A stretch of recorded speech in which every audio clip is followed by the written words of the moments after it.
morning and a warm welcome to all of you. So I will skip the slides and I will try and make it as simple as possible. So senior colleagues and friends and people on the dais, we have already discussed the need for vocational training and also about digitization.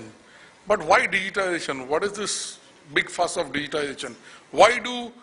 How does a small kid get impacted by digitization, and how are the parents, teachers, and all the people who are in the ecosystem of learning get impacted by this advent of digitization? I'll just take 2 to 3 minutes on them and then I'll wrap it up.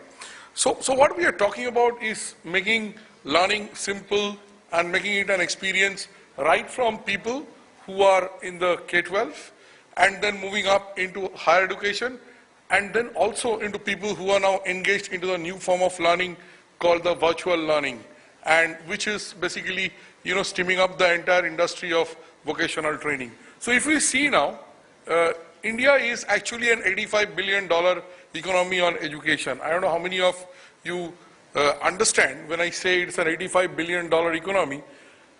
The hardware component part of it is only a minuscule $1.3 billion.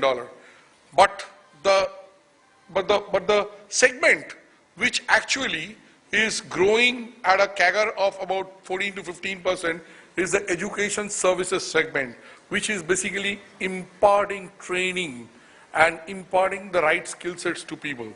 Now, most of us, when we took admission into engineering colleges or professional colleges, we never had a career counseling. I think it is extremely important that we map the student's interests and the capability, the existing capability of the student to what the student would like to do going forward in future. Now, with the current chalk and talk methodology, or maybe with the advent of computers, what best can we do? We can give the student a medium of instruction, or maybe at best try and change the medium of instruction, or maybe a bit of a behavior. But the real change has to come in the way the student needs to get counseled in every step, where he acquires skill set to actually chase a dream. So there is a gap. If I say an engineering student in 4 years, when he's a raw material getting into an engineering college, most of the students do not know why he has taken that branch. Remotely it is impossible for most of the students, but most of them have one objective in mind, which is getting a job.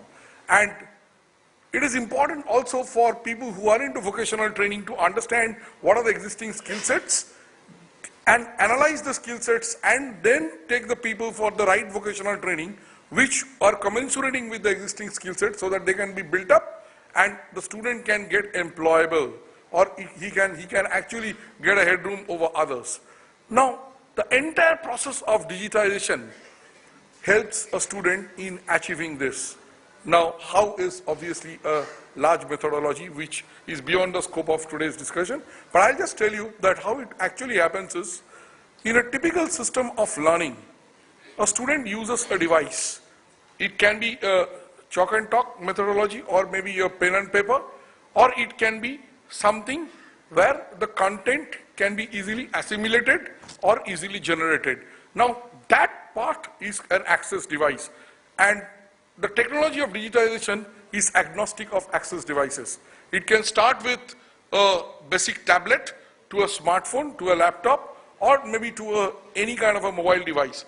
Now, the need of a mobile device is to ensure that we constantly are on the student's mind, and we are actually driving our goal set 24/7. And that's how a mobile platform really helps a student in assimilating information much better than a standard platform which is used in existing classrooms. A lot of classrooms have really moved into an augmented methodology where, they have taken IT, but there is still, there are two sets of development. One is from an augmented to a blended system of learning, where we actually use whatever most of our fellow colleagues have mentioned, actually, which is a bit of software, a bit of learning management system, a bit of evaluation systems, which is going to be digitized, a lot of digitized content, textbooks, which actually need to be given to the student in the format and in the right kind of requirement, where we have a goal set being set at the beginning of the term period. So what are we talking? In the 4 years, we have a goal set. Every student has a goal set. So from the mass methodology of learning, we have moved into personalized learning, which is only possible through the digital medium. The student is governed. The student is not only governed by himself, he is governed by his teachers, his parents, and he gets a constant feedback by the entire digitalization process. So what we are doing is, not only the student is learning in the schools, but he is able to learn wherever he is on, whether he is on a project outside his campus or wherever he is in the home. And then there are different forms of instruction which the student can assimilate. So this is one way where technology is leading the change.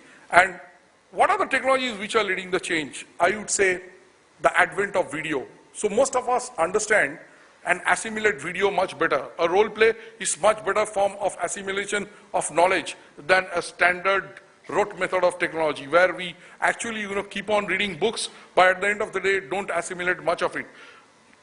Science says that a video has much more recognition effect in our mind, and even after multiple tests we have observed that the faster a student assimilates and the more he can retain, the better it is for the student going forward in developing any kind of a skill set. So technology is driving the whole continuum of video, and most of the technology leaders today are there with devices which are, I heard one of the devices which ILFS has spoke about. I think some of these things are going to change the canvas of education. So thanks to all of you. We can have an extended discussion.